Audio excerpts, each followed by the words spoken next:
Offshore file আটকে ৯০,০০০ টাকা দাবি, বাঁশখালীতে দুদকের হাতে ধরা অফিস সহকারী। বিস্তারিত দেখুন চট্টগ্রাম থেকে এম বেলাল উদ্দিনের পাঠানো তথ্য ও ভিডিওতে। চট্টগ্রামের বাঁশখালী উপজেলা পরিবার পরিকল্পনা কার্যালয়ে অভিযান চালিয়ে অফিস সহকারী শাহ আলমকে আটক করেছে দুর্নীতি দমন কমিশন দুদক। গত বুধবার দুপুরে দুদক চট্টগ্রাম ২-এর একটি দল গোপন সংবাদের ভিত্তিতে এ অভিযান পরিচালনা করে। দুদকের অভিযোগ অনুযায়ী অবসরপ্রাপ্ত নিরাপত্তা প্রহরী মোহাম্মদ মুসাদ্দেদের মাসুদের ফাইল ট্রেজারিতে পাঠানোর জন্য শাহ আলম ৯০,০০০ টাকা দাবি করেন।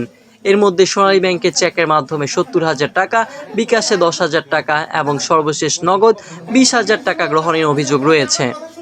অভিযানের সময় দুদক কর্মকর্তারা অফিসের ড্রয়ার থেকে নগদ টাকা উদ্ধার করেন এবং প্রাসঙ্গিক কাগজপত্র জব্দ করেন। তবে আটক শাহ আলম অভিযোগ অস্বীকার করে বলেন তিনি কেবল ১০,০০০ টাকা বিকাশে পেয়েছেন এবং বাকি অর্থ গ্রহণের অভিযোগ মিথ্যা। অন্যদিকে উপজেলা পরিবার পরিকল্পনা কর্মকর্তা জানান শাহ আলমের বিরুদ্ধে কোনো অনিয়মের অভিযোগ শোনা যায়নি এবং তদন্তের মাধ্যমে প্রকৃত সত্য উদ্ঘাটিত হবে।